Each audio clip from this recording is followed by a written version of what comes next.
Good evening, everyone.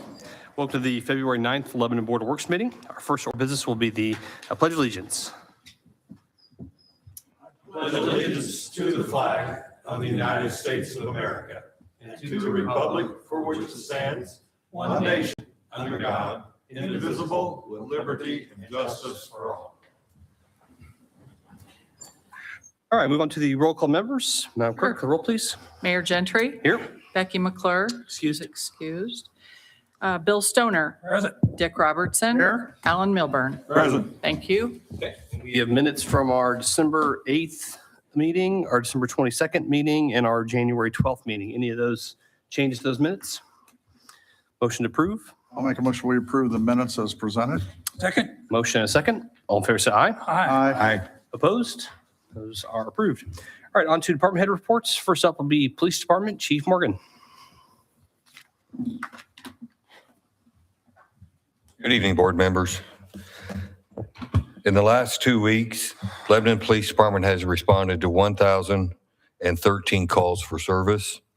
A total of 24 people were arrested for the following crimes: 11 for operating while intoxicated, 1 on a warrant, 2 for driving while suspended, 1 for reckless driving, 2 for domestic battery, 1 for possession of cocaine, 1 for possession of marijuana, 2 for unlawful possession of a syringe, 1 for leaving the scene of an accident, 1 for residential entry, and 1 for reckless driving.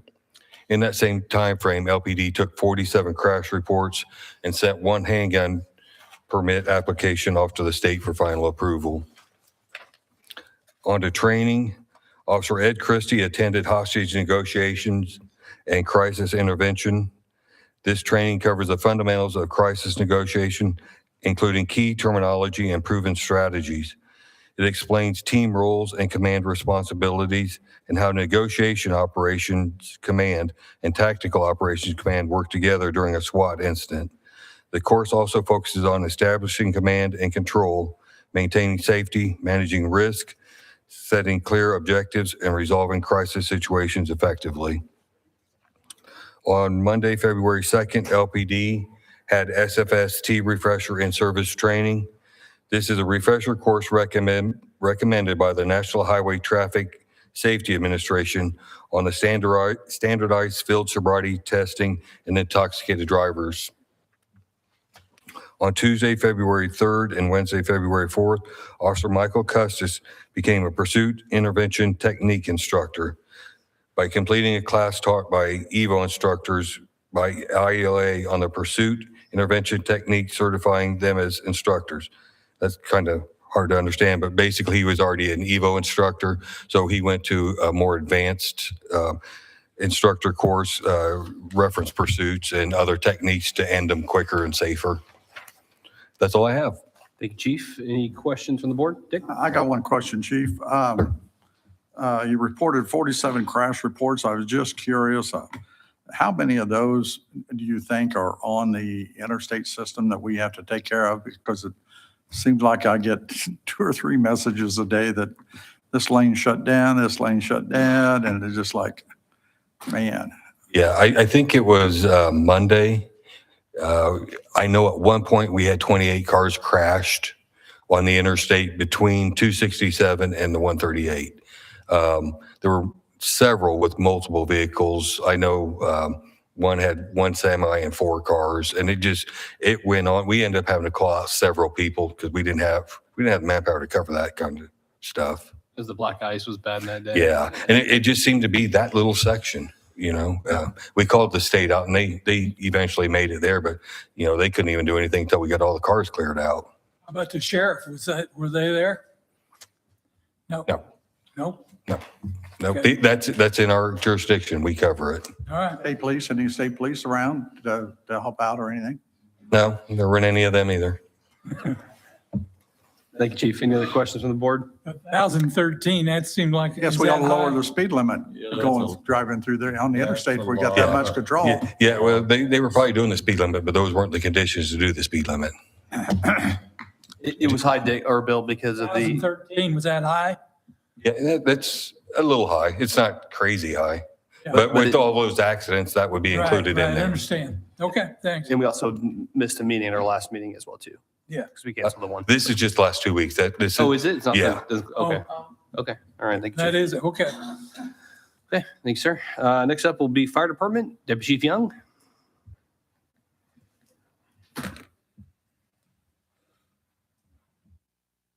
Good evening. In the last 2 weeks, the Lebanon Fire Department has responded to 190 emergency calls for service, logged 417 training hours, completed 38 commercial inspections, finalized 9 commercial pre-plans, and participated in 1 public education event. On January 28th, Chief Batts, Deputy Chief Hendricks, Battalion Chief Jason Lee, Inspector Mark Brown, and myself attended the Mega Warehouse Lessons Learned from Frontline Leadership seminar in Plainfield. The seminar focused on the 2022 Walmart Distribution Center fire, which destroyed the 1.2 million square foot facility. Presenters discussed big box firefighting tactics, fire suppression systems, and strategies for fire departments to improve operations, enhance firefighter safety, and reduce losses during large commercial warehouse fires. LFD would like to thank our partners at Plainfield Fire Department, as well as the National Fire Sprinkler Association for hosting this event. The administration staff from Plainfield Fire Department was there, as well as firefighters who were on the scene that day. And they stated the purpose of everything they've done in the last 4 years was not to defend their own practices, but to educate the entire fire service so communities like us wouldn't have to go through this same thing. 4 Lebanon firefighters attended Winter Fire School hosted by the Indiana Fire Training Academy the weekend of February 1st. Class topics range from fire instructor continuing education to building construction in the fire service. Additionally, Captain Jason Adams, firefighter Tyler Rigdon, and firefighter Kurt Keller completed testing and practical skills evaluations today for state certification as ice water rescue technicians. And this concludes my report. Deputy Chief, any questions for Deputy Chief Young? Oh. For the public? Okay. Thank you, sir. Thank you. All right, next up will be Parks and Recreation, John Messenger. Good evening. The maintenance department's been very busy brush cutting and cleaning the tree line on the Big Four Trail from the trailhead all the way to Thorntown, just cutting it back. In between the snowstorms that we've had and all the salt and removal of snow, I did want to thank DPW too. Line of sight downtown, you're trying to put salt in a thimble. That's the comparison of piling up the snow. Couldn't see through there, and DPW came out, loaded it on trucks, and helped us with that. And we really appreciate their partnership and the team we have. Starting some water park preparation, doing the deep cleaning, getting the pump houses in shape because that's right around the corner. Also on the concession stand, we're replacing all the cabinetry and also the countertops. A lot of wear and tear, 50,000 people coming through there for the last few years, and a lot of food going through those doors. But yeah, showing their age, so we're going to do that in-house. There again, also doing inventory on all the mechanics that we have and repairing, doing small repairs and cleaning up. And we just got our chemical inventory for the 2026 season delivered last week, believe it or not. So it's on its way. Down at the warehouse, Kevin's done a nice job along with Zach on helping us with that project. Making a lot of progress. The lights are in, looks real good. Big warehouse. That's just great that we have that facility down there at Abner. There again, they're installing heat today, I saw, but moving along real good, and then they'll go to the outside when conditions are better. Currently working on taking inventory of our parks since the last park impact fee project. Want to thank Ben and all of his hard work in that, along with Baker Tilly and also Cornerstone, compiling all that information. Very, very important, and got a small time frame there, so we're getting that all accomplished. Appreciate all their help. Had several Getting on to programs and events, we had several blanket fort contest entries, and everyone did a super job. Want to congratulate the Massing family for winning this year, and we hope to run our snowman contest real soon. But I said it. Or we could just not have any more snow. I said We could just be done snow, with the didn't I? snow. Daggone, I knew better. You always get me on that. Okay, we're now hiring We've for had enough. We're good. Okay, we're done. We're done. Let's make It's some 50 mud men, tomorrow. something, It's the guys are out on the trail. They've been beaten with this weather at 20 degrees, and man, they were ready to take their have their short sleeves on today. It's like summertime.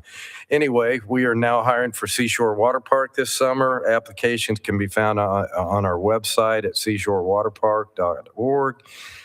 There again, please bring a completed application to one of our next open interviews, and that's this Saturday, Valentine's Day. Guys, Valentine's Day Saturday, but we all are doing open inventories. That will be held from 10:30 a.m. to 2:30 at the park office. Applicants must be 15 years or older. But yeah, we have quite a good group that first time and hoping to get about 10, 15 more. So we have a nice selection. Also got word that the Historical Society will not be having Lebanon Lincoln Days that we have. Yeah, it just hasn't done them very well, and they're going to go a different avenue to raise revenues and monies for their events. That they were competing against Turning Leaves in Thorntown. I think that was trouble, but I won't be hearing any cannons going off at Memorial Park. I think all the dog families will love that no noise. So anyway, that's my report for this evening. Thank you, John. Any questions for John from the board? Oh, from public? Okay, thank you, sir. Thank you. Our next up will be Engineering Department, Kevin Krulik. Thank you very much. Good evening. Some project updates around the city. Let's talk about citywide lighting. It's a project that we put under a BOT contract, I think early fall, and the mayor and I have seen a sneak peek at the report and our presentation from our consultants at ESG. I was very impressed. They literally inventoried every light in the city, cross-referenced it against our GIS inventories, and then also looked at things like accident rates at intersections and looked at 911 calls for help.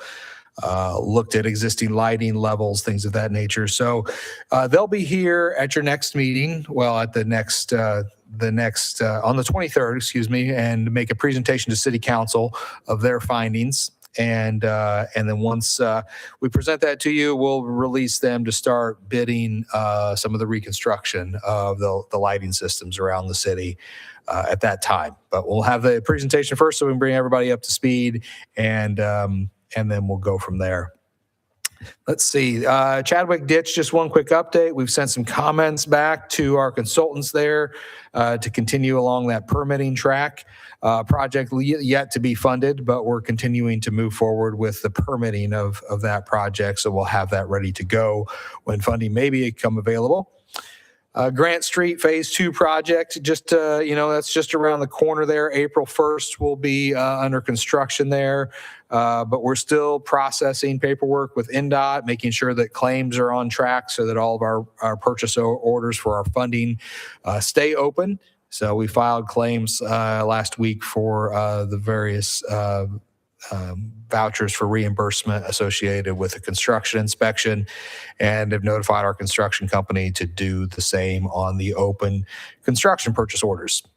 Elizaville and Elm Swamp also scheduled for this spring, but as we looked at the budget for that, and we have a healthy balance in that budget, so we're going to look at expanding that project and look at widening, some drainage improvements, and a trail extension along Elm Swamp Road between Anderson Lane and Auburn Meadows. So I think a project that most of us will agree is overdue up there. So look for that to come in the coming weeks. We're just getting under contract, but hoping that that is a summer construction project. Let's see. Witt Road, Lafayette Avenue to just north of Austin Drive. That's really the next major construction project, at least road construction project for the city. We're working with our consultants on the water relocation. We have also been scoring all the proposals we got for construction inspection. I want to thank Jason Lawson and the mayor and Zach Burge for helping to score that. Happy to report that after the scoring, A&F Engineering was chosen for the inspection contract. We're just working through all the final documentation that we need to put that contract in place with NDOT, but that'll be coming forth shortly. On the Noble Street project, a couple of years away from that, but a similar LPA-funded NDOT partnership project. We have preliminary geotech reports and environmental studies complete at this point. Primarily, though, our heavy focus right now is coordinating work with Duke Energy. As you might be aware, there's a lot of large transmission line poles that go down that corridor, and some of those are brand new that just showed up last year. So we're working with them on that. And we actually think we have a plan to shift our road project about 5 foot south, make sure that we meet our proper separation requirements from those poles, and eliminate most of that pole relocation. That's obviously very expensive. I think there's 13 of those steel 80-foot tall poles, and I think we've got it down to only needing to relocate 2, and those are because they are conflicting with intersection radiuses. So, but we think we got a good plan with some shifts, some reworking of the curves, looking at curb radii going onto the local streets that tee into that. And we think we've got those Duke pole relocations minimized at this time, but we're continuing to coordinate with them. State Road 39 corridor, you've all had a chance to see that study. We met last week with our friends at NDOT and discussed a lot of options. Yes, we discussed relinquishment and a number of other things, though. There's really, I think, 3 options that are the things that we discussed. One would be a relinquishment, whereby they would make a financial offer to us to take it over. The other options would be looking to establish partnerships with NDOT, where they would maintain the road, but be proposing intersection improvements along the corridor. And on some of those, a few key intersections, we might come alongside them and make a funding commitment to them that would help that score more heavily with their internal scoring systems, and possibly move some of those intersection projects to the top of the list. Other thing we've looked at, third option, is as redevelopment happens along the corridor, partnering with them and developers and our road impact fees to do intersection improvements ourselves. But NDOT would also entertain the option of partially helping to fund more comprehensive intersection improvements as those come up based on development permits. So kind of 3 options, a lot of really good conversation the mayor and I and our consultants at Avenue had with them. We'll continue that, but a good preliminary conversation on the study. And they really do appreciate, they said it a number of times, how they wish all communities would take the initiative that we took to put a study like this together to help them make decisions. Let's see, we've got the downtown phase 2 study. We've seen some preliminary concepts from our consultants at Crossroads. I want to thank Missy in the Heart of Lebanon. She's been doing a lot of good work on meeting with a lot of the downtown stakeholder groups and getting some input from them that has been transferred back to Crossroads. So this is various business owners, the library, the county, various other groups like the Discover Boone County and the Chamber of Commerce, getting some input from them on what they want to see as hopefully the downtown improvements continue to expand. Any talk of making any of those streets one way? Really, most of the early concepts we've seen did not include any one-way streets. That's been part of the conversation, but I think we're steering away from that just because one-way streets inherently increase speed on the road and decrease some of the pedestrian safety. It's not off the table, but right now it's not in the concepts that we've been putting together. The only one I would think though, Dick, North Street is super tight. Yeah. Super tight. Yeah, that's one I question is awful tight. Yep. Of course, the question is which direction, and you Yep. don't want to mess up IGA. You want people to get the IGA. Exactly. Yep. Do you make only the first block from Meridian to Lebanon Street, just like we did Fordyce Street, which I think's worked out fine, you know? Yep. Or we Um, consider some right-of-way acquisition, reconfiguring parking along those areas. There's some other things that we're also studying. So none of these things are easy by any means. We wouldn't take the decision of turning a one-way street, turning a street into a one-way street lightly either. But a lot of moving parts there. We'll jump to park projects. The old street garage, a lot going on over there.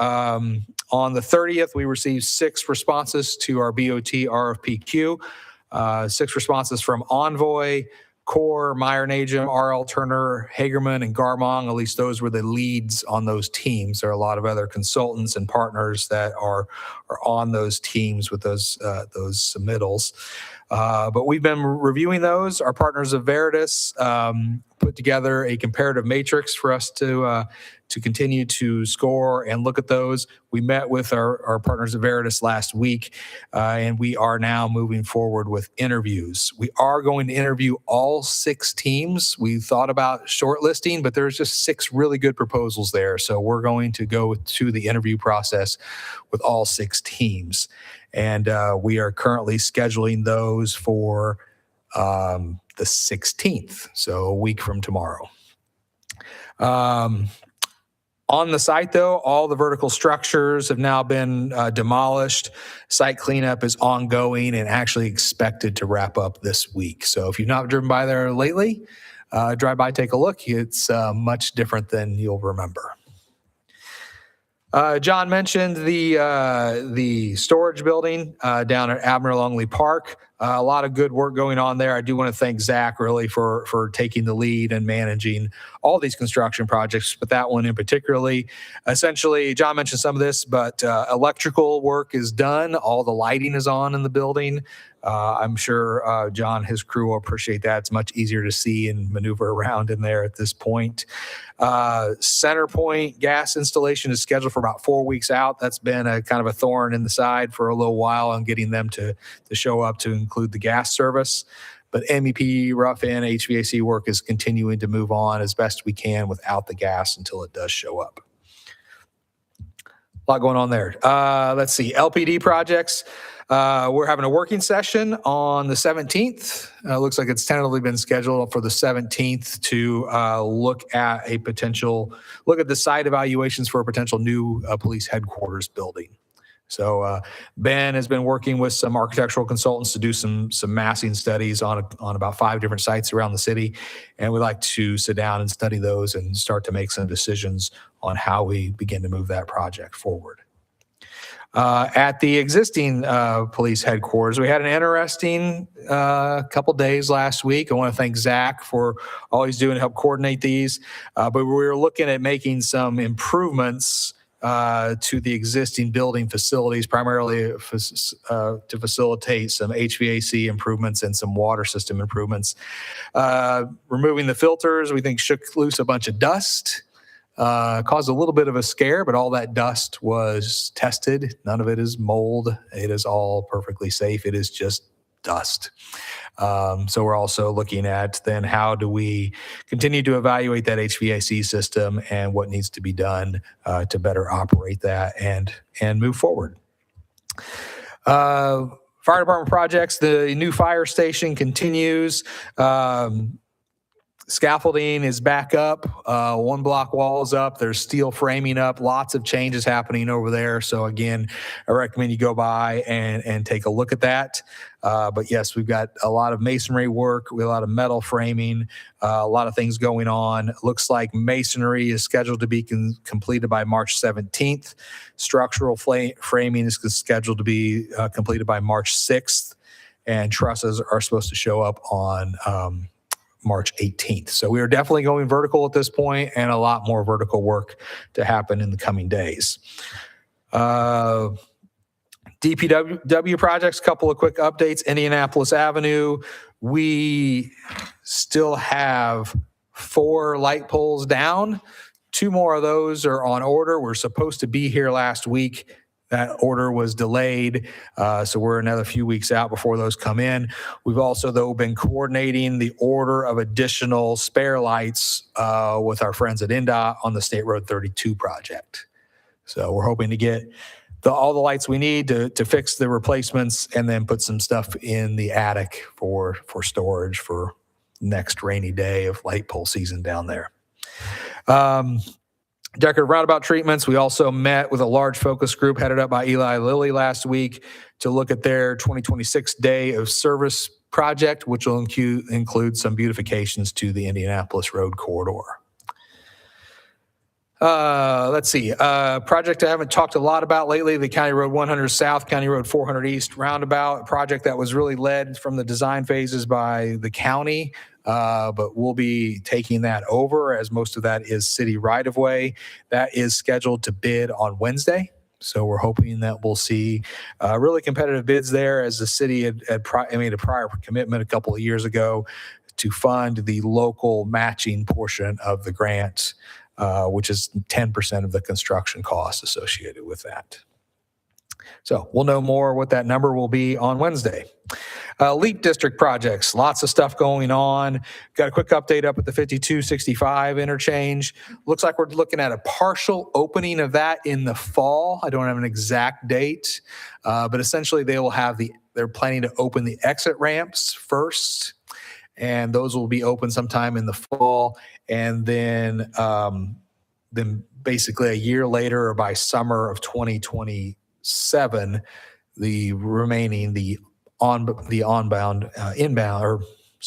the entrance ramps of the interchange will then open. So we're looking for a partial opening this fall.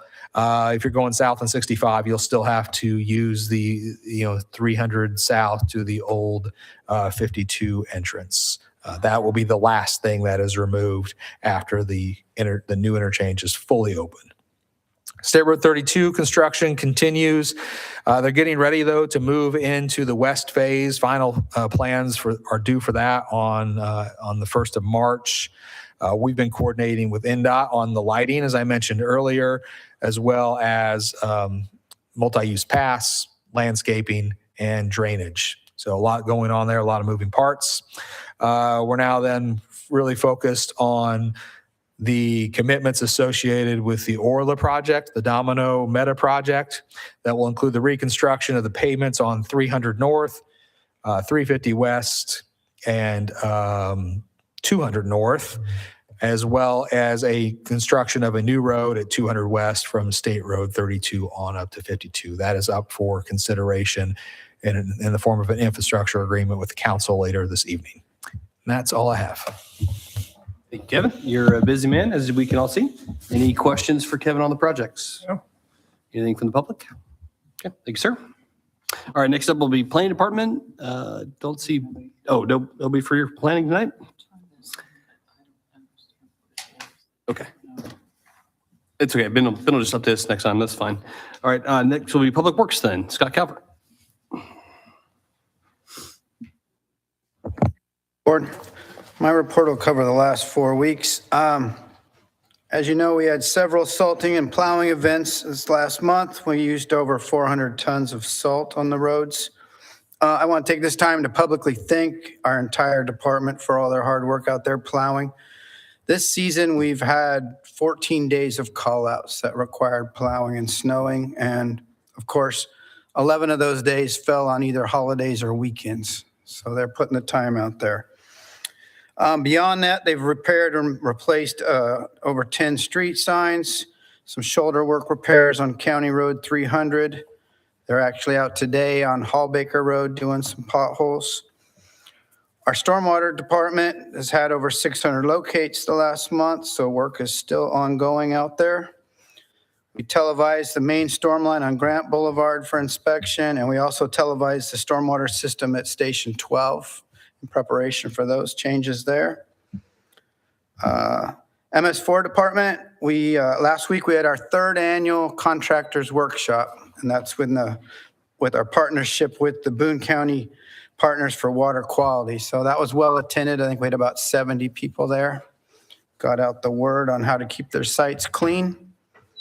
And in the meantime, we're working on our annual report for item, which we'll be due in about a month. And that's about it. Thank you, Scott. Any questions for Scott from the board? From the public? Okay, thank you, sir. And last but not least, communication and community development, Joe LePage. Evening, everyone. Been staying busy on a number of different fronts. One more specifically on our Love and Lebanon podcast episodes. The most recent episode, before the one that airs tomorrow, was on Regenerate Wellness, new business that has opened up in the former Shoe Carnival location. Got a chance to sit down with the owner of that company. Tomorrow, Kevin alluded to it a little bit, as did John, the West Side Park, currently named the West Side Park, the former street department location along Lafayette Avenue. Kevin kind of talks through the process, and there's kind of a graphic imaging that we share as part of that episode. Another recent episode that you might find interesting deals on water. Kind of a hot topic within our community. Mayor Gentry, Ed Basketball, and also Ryan Oudinger with Lebanon Utilities sat down for a chat. We actually went online to some of the chatterati comments and took a look at some of the questions that folks were having, or maybe some of the misconceptions, and hit those right, and brought those to the three folks on the podcast episode, helping to educate the public. And so hopefully a lot of those folks that may be getting some information and sharing it online will get some information and become educated within our community. Our second semester interns, they've been really hitting the ground running. Chris and Mallory and Sam, I mentioned Regenerate Wellness. As part of that opening, those three young people were at Regenerate Wellness, taking some still pictures and also moving video and trying out everything that wellness facility has to offer. And so editing of those pieces that they're turning out will begin this week. And also Sam and Chris, who are both LHS seniors, did some shooting at Lebanon Middle School, which looks amazing. And that renovation is really just coming full circle. And Chris and Sam did some interviews, did some shooting there, and they're working on that project as well.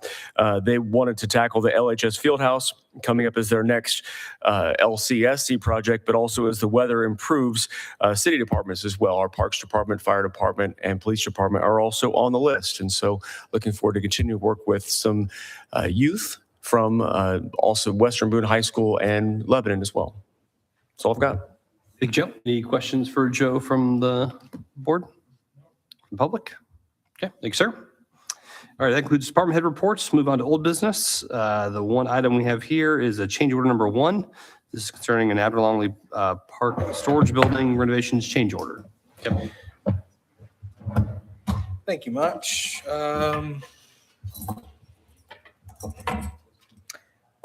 Cables seem to be missing. I can just walk you through this, though. The first change order for the Aberlongley Park storage building renovations. This comes at the request of the Parks Department just to upsize the size of the overhead doors that we were planning to put, going from 9 by 10 to 10 by 10 foot doors. So this is a change order number 1 for Monroe Construction Group Incorporated, for $2,255 to upsize those doors. 10 by 10 big enough, John? Yes, it is. The bear, right? Okay. All right. No, the foot, you mean, yeah. It's expensive, 10 square feet, but okay. Any other questions or concerns with that? Okay, entertain a motion to approve change order number 1. I make a motion, we approve change order number 1 for the storage building for $2,255. Motion to approve, is there a second? Second. Second from Alan, all fair side? Aye. Those opposed? All right, that is approved. What I have for old business, anything from the board? Okay, new business then. This is concerning Park 65 right-of-way dedication. Kevin. Thank you very much. So Park 65 is the Browning Investments project that is now the home of McAllister Machine Rental. This is sort of to the north of the Flying J truck stop. What you may not have realized, that road that you would take back to Flying J, or there was, I think it was formerly ConAgra Foods was back there, was a private road. So we said in order to facilitate the Park 65 project that we wanted that dedicated as a public road. And so we worked with Donaldson's, who owned part of that private road. And what we have before you tonight, they dedicated theirs via secondary plat. But these are two dedications to, sorry, trying to get back to my, two dedications for right-of-way along that area that are from the other two remaining landholders, which would be the Flying J, as well as the group that owns the former. And these are just simple right-of-way dedications, nothing unlike we don't normally do with residential subdivisions or commercial subdivisions. But these are just two dedications that come to you instead of via plat, they're coming to you via warranty deed.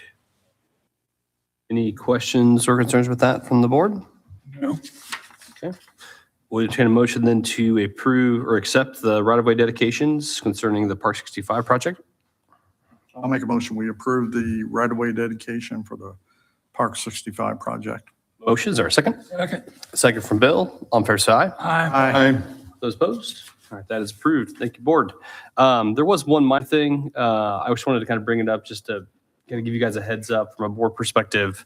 And we're still working out some of the language, but, and Kevin, you're good if you want to go back. This is referencing how we, it's kind of related to Scott's report where we had all the 11 plowing and salting days. And how some of those fell on holidays. And so there's kind of a quirk in our handbook and kind of federal law of how overtime can be calculated. And so what happens sometimes, especially if they get called out on a holiday, even though, or the week of a holiday, they kind of have to refill that holiday, even though they had it off as PTO before they would qualify for overtime. So we're trying to figure out a way to be a little bit more fair to our Public Works and Parks Department employees, that they're kind of not, I guess, penalized for when they have to work on a holiday, even though they should have had it off, so to speak, if that makes sense. So, just want to give you guys a heads up on that. There'll be some more language coming, but we're kind of working through some of the details with that. So just want to give you a heads up at our next meeting for that. So, all right, anything other new business for the board? Okay, move on to claims. Entertain a motion concerning the claims. Make a motion to pay the claims. Motion to pay the claims. Is there a second? Second. Second from Alan. All fair side. Aye. Opposed? Okay, entertain a motion to adjourn. Make a motion we adjourn. Motion to adjourn. Is there a second? Second. Second for Bill. All in favor, say aye. Aye. Those opposed? All right, our next Board of Works meeting will be February 23rd at 6:15 PM. There's no redevelopment commission tonight, so City Council will start at 7:15. We are adjourned.